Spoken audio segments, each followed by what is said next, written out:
Hiers! My name is Nicola and welcome back to Nico Life Stories. If you're new on my channel, my name is Nicola Gata. I'm a full-time working mom and a Filipina living in Japan.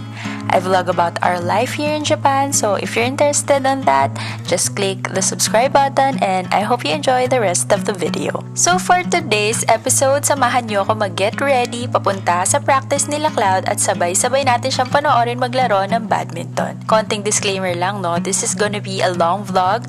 I'll be yapping more than usual sa first part ng video na to. So if you feel like it's not interesting or boring siya, you can just skip that part and proceed to the next part kung saan naglalaro na si Cloud. Pero kung isa ka sa mga taong hindi ako gusto pero gusto mo pa rin na may access ka sa buhay ko, enjoyin mo ang panonood kasi marami kang malalaman sa akin today. Charot. So without further ado, let's get started. Mamaya papakita ko yung full outfit ko and the shoes. So, yeah. Ano kasi ni Cloud today, practice niya ng badminton and dadayo sila sa ibang school. So, after noon, ihatid lang namin siya. Ayaw niya na manood kami doon. So, wala tayong choice. Medyo naiilang sa pagka nandun ng mga parents. So, gusto niya walang manonood sa kanya na kakilala niya. Ganun. So, hindi tayo manonood. So, mag-ayos lang tayo and then, go na. What I'm doing is preparing the iron, hair iron, and then meron siyang ganito, gagaya ng water. So, para mas maganda yung finish ng hair, lalagay lang natin ito dito. So, baliktad siya. Pero before that, nag-blower muna ako. Wala pa tayong budget para sa mga Dyson. So, tsagaan na lang muna natin itong ating Tesco. Kagandahan nito, mabilis siyang mag-dry. Even na siya. Look at my hair. Kamukha ko si Hagrid. Diba? This is my natural hair, guys. Talagang ganyan siya. Fluffy naman. Pero hindi mo gugustuhin. Hindi mo gustong nakaganito, diba? Kailangan ko na rin magpa-hair color kasi yung roots niya, lumalabas na. Actually, ako lang naman nagko-color ng hair ko. Straight ko lang siya kasi wala akong maisip. Talaga akong magaling mag-style ng hair. I wanted to, pero kailangan mag-aalat ako ng sobrang daming time. Kasi nga, laging mali. Okay ba to? Ba't ganito? Paano ba to? Magsa-search pa ako sa YouTube, mga ganun-ganun. Straight na lang muna natin siya. Saka na lang natin pag-aralan. See the difference with this, diba? So, it's a must talaga. Ang usok, girl! Hindi ko alam kung makapal ba talaga yung hair ko o yung mukha ko na makapal siya. Mukha siyang makapal kasi buhag-hagan. Ang init. So, buksan natin yung ating mini electric fan. I'm not living without you, I'm living without you. Ay, talaga namang may mga baby hair. I'm not living without you. Bawal lang kasi talaga mag-ingay dito sa Japan. Kainis. Kung sa Pilipinas to, yung habang nag-aayos ka, may background music ka, ganun. Diba? Magsa-sound trip ka, ganyan. Hindi nga magagawa dito. Kahit nga manood ng TV, kailangan mahina. Dinig ng kabilang bahay, katabing bahay, yung pinapanood mo, mga ganun. Malapit na tayo matapos. This is the crucial part. Crucial!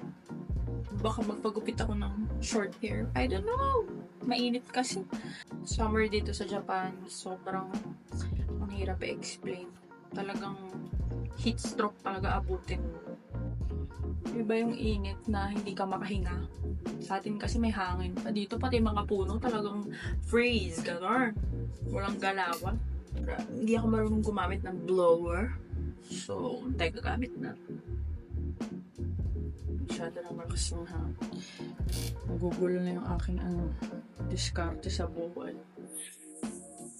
Parang meron ba? Pawis na pawis na ako. Malalaman mo pag wala na yung water na yun. Pagka in-slide mo yung, plancha dun sa hair mo, maganit siya, masakit. Parang kang sinasabunutan, hindi siya smooth. Pawis na yung baga ako. Ang hirap pala, no, pag may mata ka doon sa loob, sa likod ng ulo mo. Hindi ko makakakita. Wala talagang makita. Ay, sure. Tapos, what I do is, nalagay ko dito lahat ng hair ko. Pinaplansya ko siya papasok para may konting curl.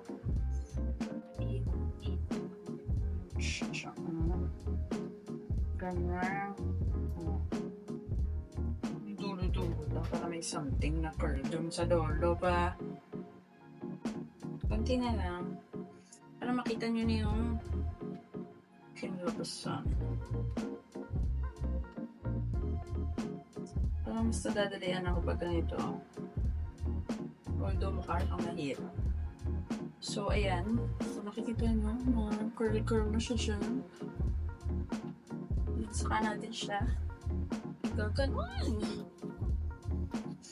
Makita nyo naman yung dulo. Medyo may body ng onte. Ganyan. Grabe yung pawis mo, mama. Yan lang. Parang medyo may touch of ano lang siya. Hindi siya maganda. Pero yan na. Kasi baka mamaya, baka mag-sombrero din ako. So, baka mag-cap na lang ako. So, para pag naka-cap ka, di ba, medyo okay naman, di ba? So, yan siya. Ginagamitan ko ng hair oil. Olaplex tayo today. See, pagka-naligyan mo na siya. Iba yung difference talaga. Nakuha ko to dito sa Japan. Sa Pilipinas, hindi ko naiisip na maglagay ng oil kasi iniisip ko, init na nga mag-oil ka pa. Pero kailangan pala talaga siya ng hair natin. Lalo na pag mga ganito. Okay na, may oil na rin to. Diba? Not bad for a beginner at walang experience pag-hair. Medyo play ka. Takot ako eh. Pag gano'n. Let's see. Oh, gano'n pala. Gano'n.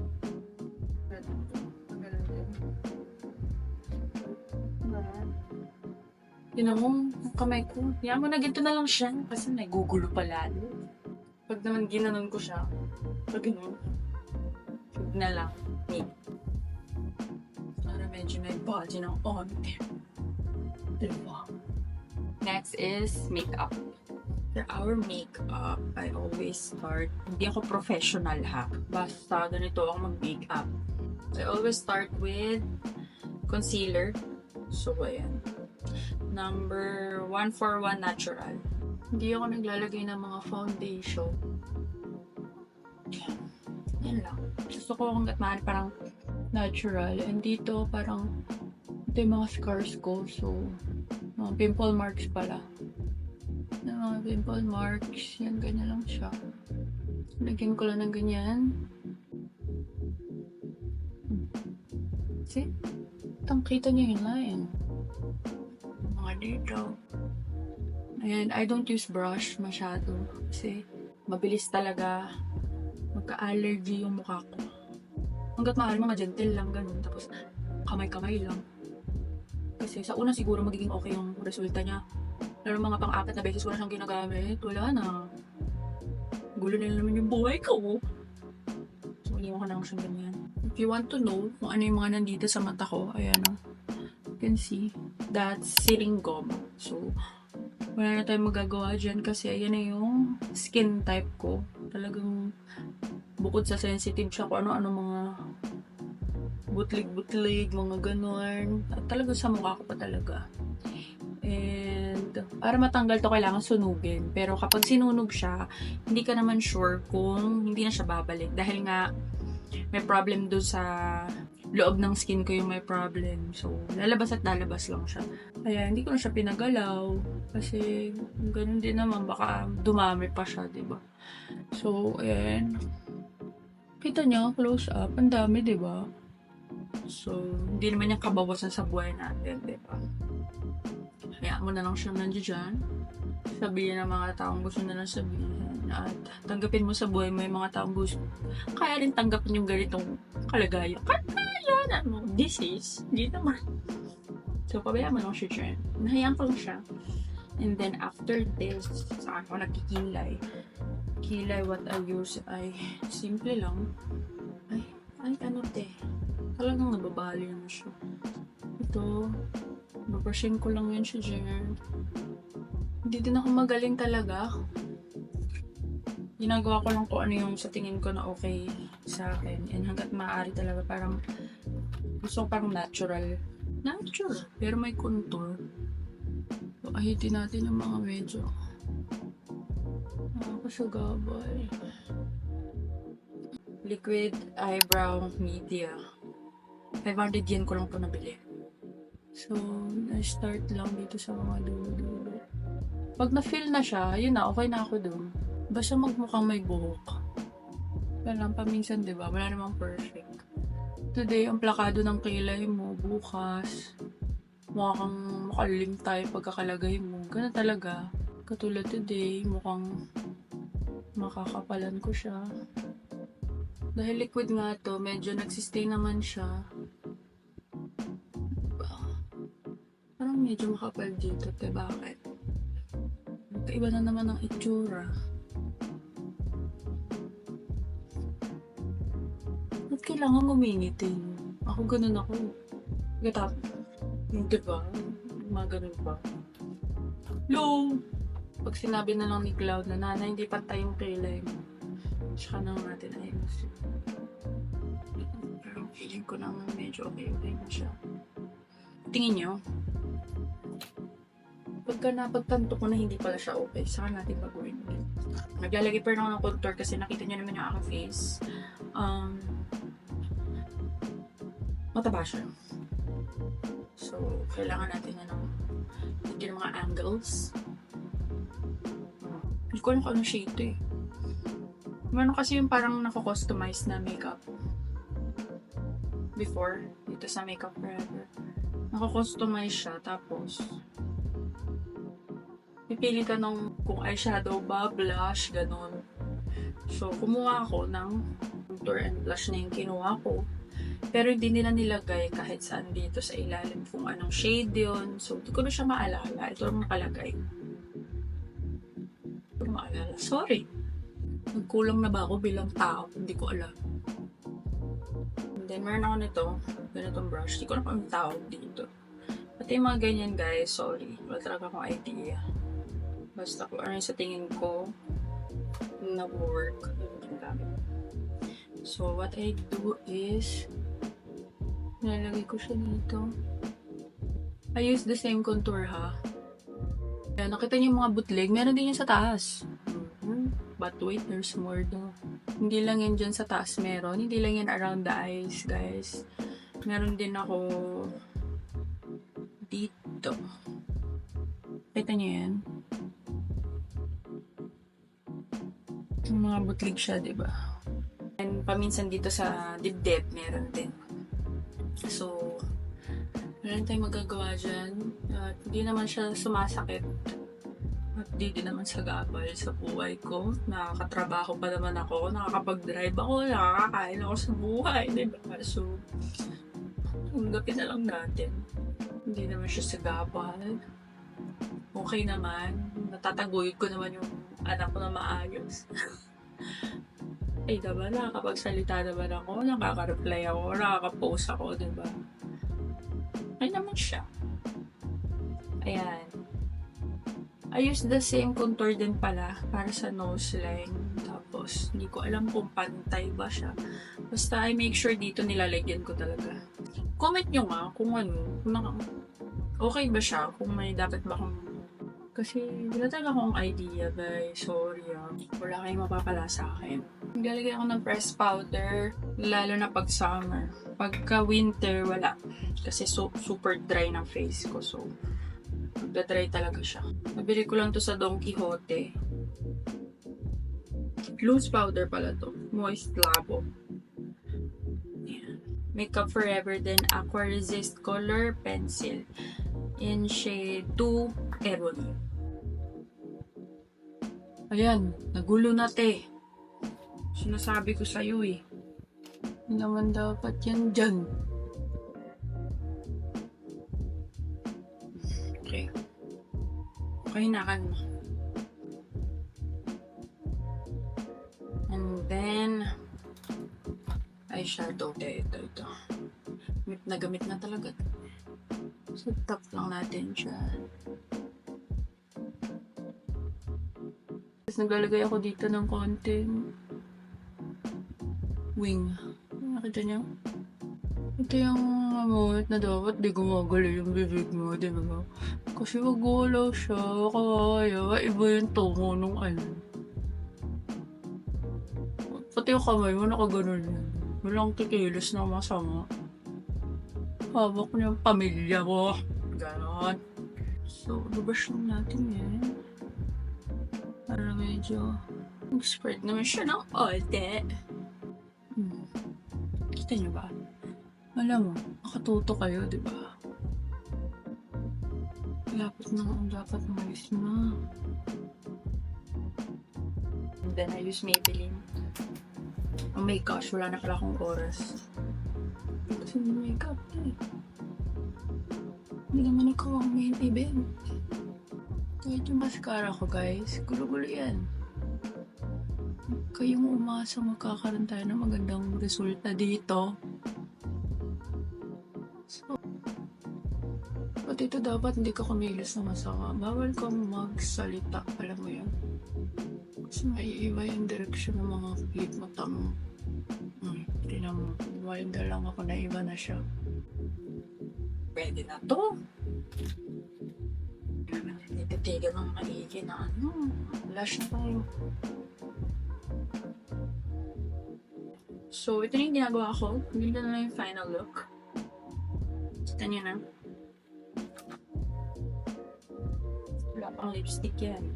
Hoy! Ilalagay na lang ako ng accessory. Maganda yung black today. So, itong ikaw ko na ito ilalagay ko.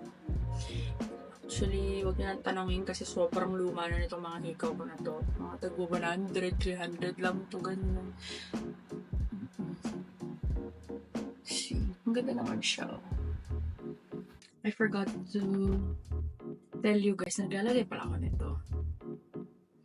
Shadow dito sa inner. Hindi ko rin alam kung bakit, pero feeling ko maganda siya pag meron. Para medyo kakaiba. Diba? And then, sa ating lip, I use gelatin. Nabili ko lang din to sa Don Quixote. Ewan ko, parang wala na to ngayon doon. Medyo dark to, pero masyadong pigmented to eh. Lagyan lang natin ng konti. Yan. Para lang siyang natural na matte. But, dahil nagka-crack na yung lips ko, nilalagyan ko siya ng Rich Care and Color ng Nivea. Hindi ko mabase. Pasensya na kayo. Minsan ganda lang din talaga eh. Hindi talaga siya perfection eh. So, lalagay ko na lang dito kung ano nakalagay. Then ito, lalagay ko lang to. Para hindi siya dry na dry. Yan. Ganito lang to. Ang aking look. For the outfit, blazer.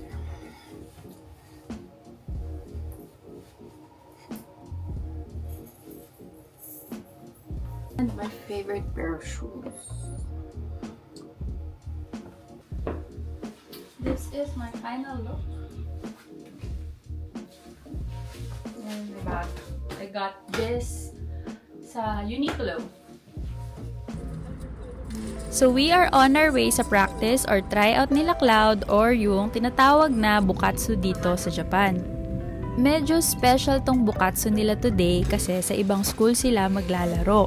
And ginagawa naman nila to para ma-develop yung social skills nila bukod sa skills nila sa paglalaro. Pumayag na rin pala si Cloud na manood kami kaya makikita natin siyang maglaro. So excited!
How was the game?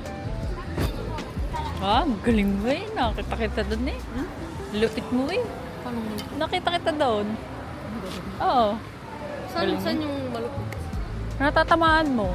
Tapos nagsasmash-mash ka pa. Basta i-smash. Lupit mo eh. Naks naman eh. Meron. Kung may mali ako, ayusin